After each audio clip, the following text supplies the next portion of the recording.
Good morning, good afternoon, and good evening, ladies and gentlemen, and welcome to a special edition of The Professionals here on Friday, October 25th, 2024. I am the Scorekeeper. Thank you for joining me today. I will say that I wish Tim McLeod would have been able to join me, but I was not able to confirm with him an invite. If there's anyone that I respect in the world of baseball, it is Tim. You all know that. Lenny Melnick, I love you too, brother. But when it comes to Tim or Lenny, while Lenny is the godfather of fantasy baseball, Tim McLeod is the real guru of baseball. And as you know, he's been on several programs with me in the past, but he will not be here today.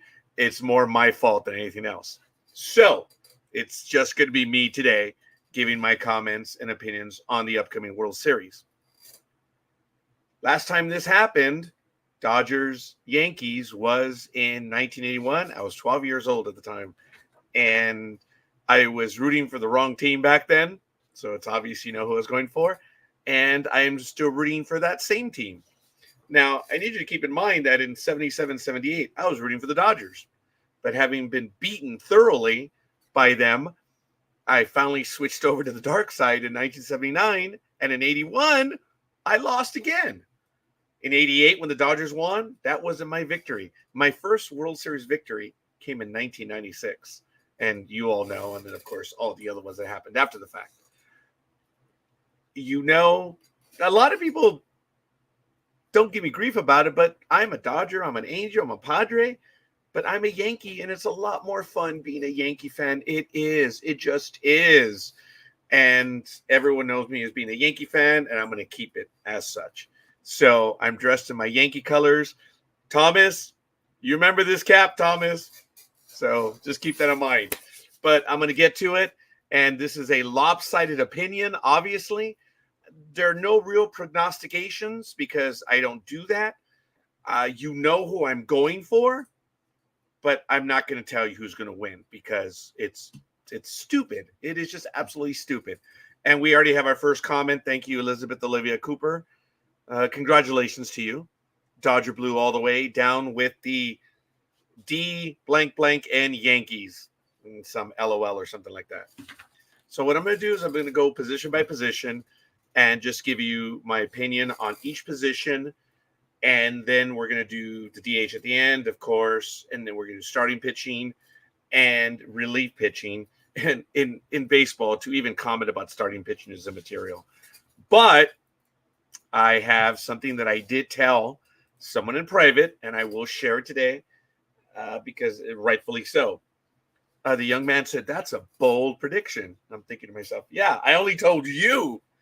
So if it is indeed a bold prediction, and I'm not into any of that stuff, I did consider, and I will go ahead and admit that later on today. But it's going to be a quick program. I want to go over right now. We're going to go position by position, starting off with catchers. Smith versus Wells. Come on, folks. It's a no-brainer. Yes, Wells will be mentioned for Rookie of the Year candidacy, or I should say he's a candidate for Rookie of the Year. But we clearly know that Smith with the Dodgers is the better catcher, hands down, defensively, everything. And it's very simple. The Dodgers have the advantage as far as catching goes. Would I love to have Smith on the team? Sure. I'll take Wells any day. So, Dodgers clearly have the advantage in catching. When it comes to first baseman, talk about the walking wounded. But when it comes to the walking wounded, we know who is doing better, Rizzo or Freeman. Well, Freeman is 7 for 32 in the playoffs, and Rizzo is 6 for 14. One has a bulky ankle. The other one has 2 broken fingers, and yet the guy's still 6 for 14. So knowing you have the 2 walking wounded, advantage Yankees in that one when it comes to Freeman and Rizzo. I'm not talking about the backups, the others, whatever, but just wanting to share that. When it comes to second base, now this one was tough, but when you look at the postseason production as well, it's clear. Gleyber Torres is the better one. While Lux had the better numbers of 304 batting average, 390 on base and 508 slugging in the playoffs, it's completely turned. Torres is 292 batting average on the season, 361 on base, and 419, yet he is batting 400 in the postseason. So, going with that, Gleyber Torres is the one that I would give for being the advantage there. So I do have several comments. I'm going to get to them right now. Yes, we know what team you're rooting for. The wrong side. Well, thank you for that. Yes, go Yankees. Dream. You know what this is. You know this cap, the one I rarely ever wear. That's why it's in such great condition. It has Sports Talk with the Guys back here. I have the cap. I have the jersey. So one could say I was dressed by Dream today. I am stupid, but if I could get away with it with anyone, it would be him. Yes. I don't even know if there's going to be a debate, but whatever. So, and guys, share in the chat room what you guys think. Smith is the better one when you look at Wells and Smith for catching. So advantage Dodgers. First base, as I mentioned, Freeman, 7 for 32 in the postseason. Bulky ankle. Rizzo for the Yankees, 6 for 14 in the postseason. Advantage Rizzo. So advantage Yankees. I just mentioned Torres only because he's clearly doing better in the postseason as opposed to Lux. Lux had the better season numbers, but Torres is delivering right now when it comes to the rings and stuff. Shortstop, Mookie Betts. Oh, actually, no. He just started for the Dodgers. And Mookie, dude, my shout out to you, buddy. You were asked to do something that you hadn't done in years, and you performed as best you could. Everything you did for the Dodgers, Mookie Betts, not a word that I could say. You got that glove, and you did for the team. One of the best right fielders in all of baseball. I'm going to help my team. I'm going to go to short. Mookie Betts, you are a warrior in baseball. But you're not playing shortstop. Edman is hot for the Dodgers in the postseason, 11-26. And I know Volpe, his numbers, look, it's clear on that one. Edman, I would have to pick him as being the favorite over Volpe. That's what Scorekeeper is going to go with. Third base, Muncy. Okay. Yankees have a few opportunities for improvement, mostly pitching needs. Dodgers have a deadly 1-2 punch with Mookie and Ohtani. Well, I'm about to argue that. I am about to argue that. So, they do have a deadly 1-2 punch, but their deadly 1-2 punch is not as superior as the Yankees 1-2 punch. And it's not even close, folks. Not even close. Statistically. But I'm already getting into my rant. Third base, Muncy versus Chisholm Jr. Look, he was a great pickup, no doubt, for the Yankees. But come on, Muncy for third base for the Dodgers. Hands down. Advantage Dodgers at third base. Left field, Teoscar Hernandez versus Verdugo. This is not a difficult choice. Teoscar Hernandez had the better year. What a signing by the Dodgers. But I do want to put this caveat. Teoscar Hernandez led all of baseball. He is the Adam Dunn of Major League Baseball. He left 314 base runners on base. Not even close. The next player was Pete Alonso of the Mets at 310. Then Manny Machado at 304. Willie Adames for the Brewers at 290. Jeremy Pena of the Assholes at 287. Look at that. Verdugo at 287, tied with Randy Arozarena. So 3 guys have 7, tied for 5th. He's a massive star, but he leaves a lot of guys on base. And when you look at a 7-game series, each at bat is magnified. It's going to be important. You're going to need to remember that. Teoscar Hernandez is clearly the better year over Verdugo, but Teoscar Hernandez leaves a lot of guys on base. Don't matter, advantage Dodgers. Center field, Aaron Judge. Who's out in center field? Pages? Come on. Come on. So it's not even a conversation. Aaron Judge, who left 256 runners on base.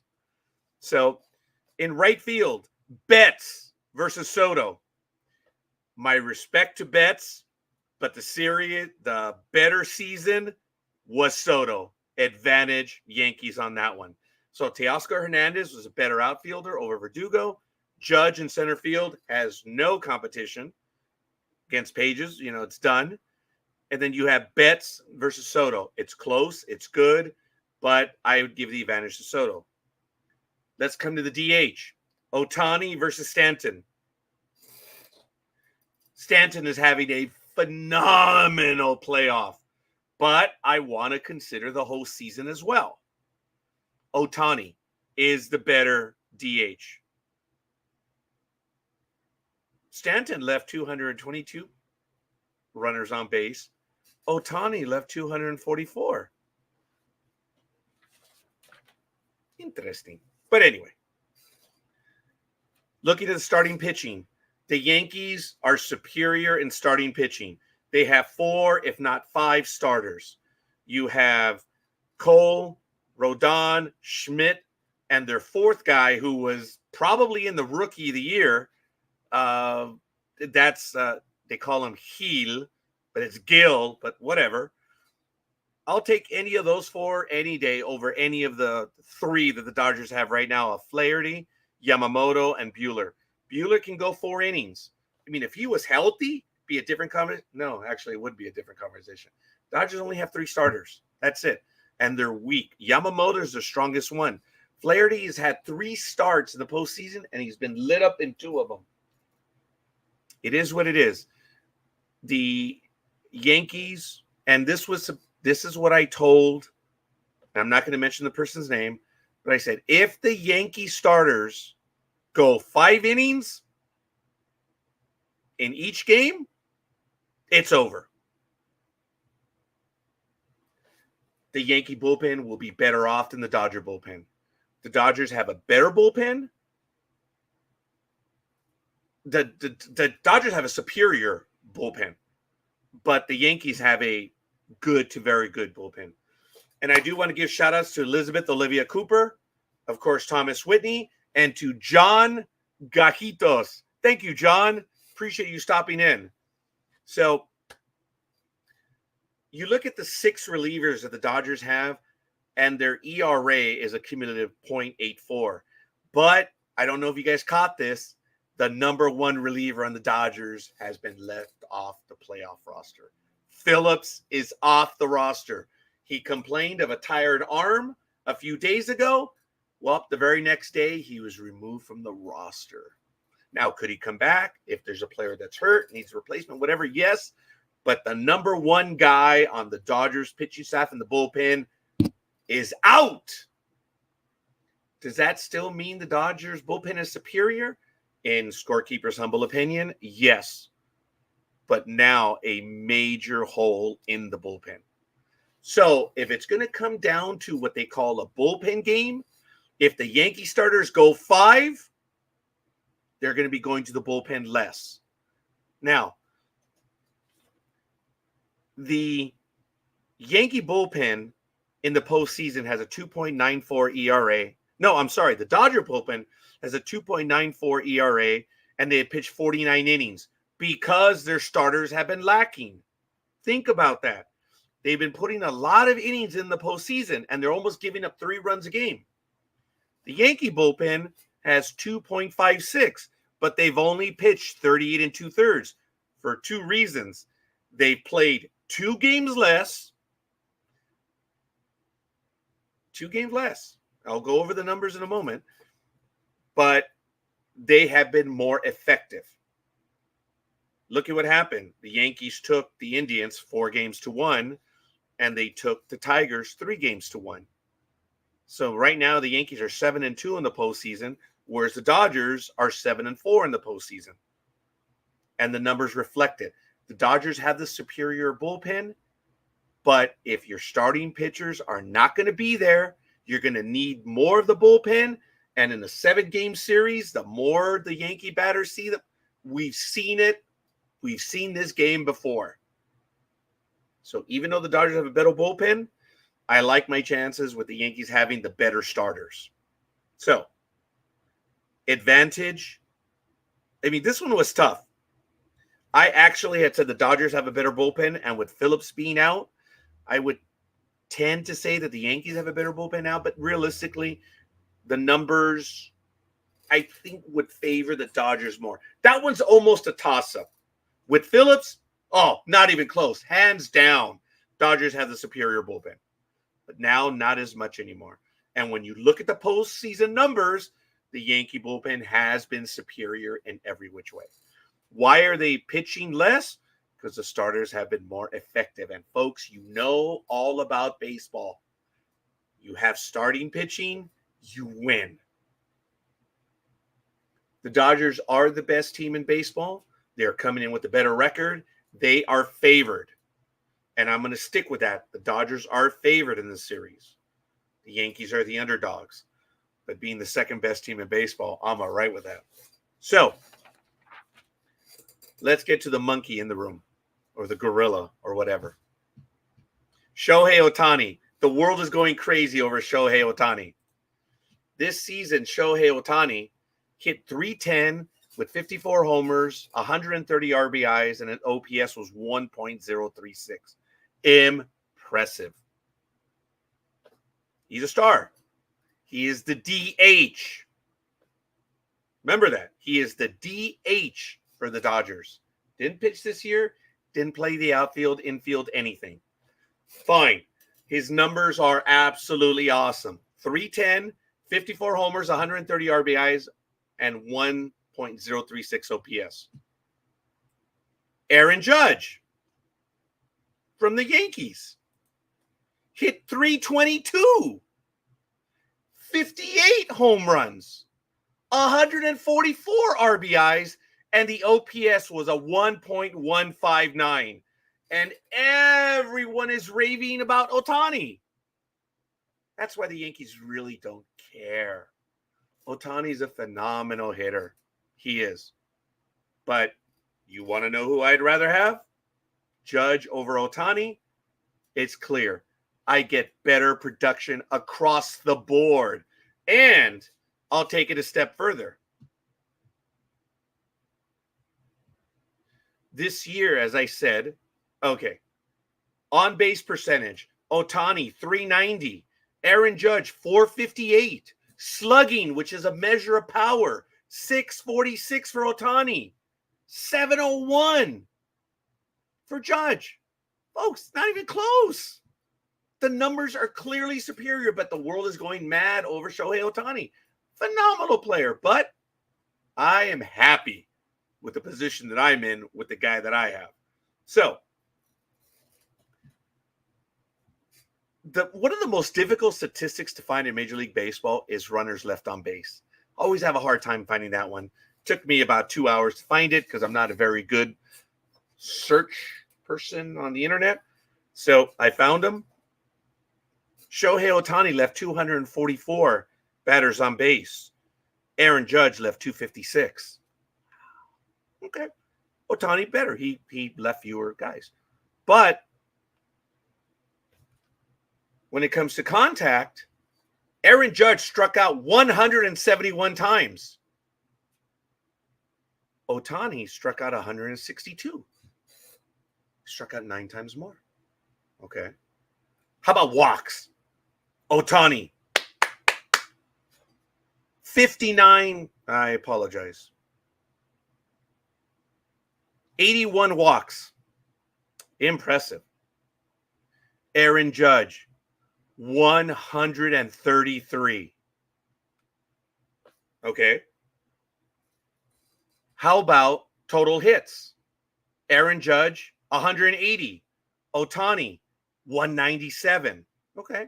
Ohtani has 17 more. Plate appearances, this is where it comes down. It's the number of games. Ohtani played 159, Judge 158. The at-bats don't measure up because one guy walked 50 times more than the other. Think about that. Ohtani had 17 more hits, but Judge walked 50 times more than Ohtani did. Greater power, more runs hit in, higher on base. Wow. I know Dodger fans aren't looking at those numbers. That's okay. Enjoy them. I'm okay with the guy who's on my team. The numbers clearly favor Judge. And I find it terribly amusing when they're calling Ohtani the best player in all of baseball. You know what? He's the best. He's the best DH right now. He is the best DH. Aaron Judge is in the outfield every day. Everyone says Ohtani can pitch. We didn't pitch this year because he's hurt again.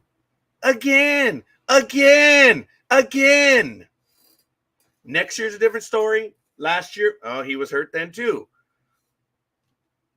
He is the best DH, hands down. You want the better player? I can put Aaron Judge in anywhere. Right now, today. Ohtani hits. That's it. Now, Ohtani clearly has over 50 stolen bases. So how many runs scored did Ohtani have? This is a good number to look at. 134. With 70 stolen bases. No, 50. Aaron Judge stole 10. Caught 0 times, but come on. 10 stolen bases, 0 caught. Ohtani stole 59, was caught 4 times. Yes, Aaron Judge was perfect, but come on. There were 10 attempts. There were 63 for Ohtani. You make all the jokes you want. Numbers are cool. He's superior on base running. With 49 more steals, he only scored 12 more runs. How about his fielding percent? Oh, that's right. Sorry, he was DH. How about his arm strength? Oh, sorry. This is just a DH. Hey, Dodgers, you have a great player leading off. Good for you. I'll take my boy any day of the week. Oh, and then we have another guy named Soto. So, just for what it's worth. Now, if you'll allow me, as my last one, we will take a look at Soto and Betts. I did not pull those up right now, but I will. Forgive me. Here is Mookie Betts. There he is. And I will pull up Mr. Juan Soto. Whoops. Where's the box? Oh, yeah, here we go. There he. Okay. Juan Soto, 288, 41 home runs, 109 RBIs, 989 OPS. Mookie Betts, 289, 1 percentage more. 19 home runs, 41, 19, 75 RBIs. Hey, Mookie, that is good, dude. I'd make millions with 75 RBIs a year. It's a bit of a down year from Mookie. But, dude, he's awesome. 75 RBIs. His OPS, 863. The superior player is Soto in right field. Not even close. When you add up Soto and Judge versus Betts and Ohtani, and you look at the numbers, it's not even close. Mookie Betts on the regular season. Okay, well, hit the numbers. Now, check this out. On the road, Juan Soto is hitting 292. Mookie Betts, 273 at home with 13 home runs, 44 RBIs, and an on-base of 363. On the road, Soto has 21 homers, 50 RBIs, and a 44.37 on base. Not even close. when you look at Ohtani, I don't have his numbers. For home, Judge is superior to Ohtani as well on the road. Judge's numbers on the road are superior to Ohtani at home. Look him up. I'm not going to do it all for you. So I've given you my picks. Smith is superior at catcher. Rizzo for the Yankees. Torres for the Yankees. Edman for the Dodgers. Muncy for the Dodgers. Teoscar Hernandez. Judge. Soto. Ohtani. So of the starting 9 positions, or 8 positions. Oh, but we have the DH. That's nice. Dodgers 5 to Yankees 4. And then you put in the starting pitching, 5-5.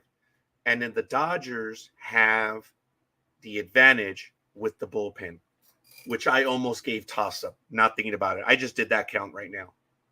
So it remains that the Dodgers still are the favorite and the Yankees are the underdogs.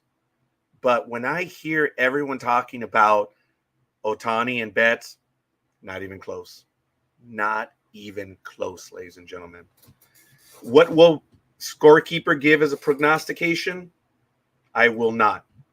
I am cheering for the Yankees, obviously.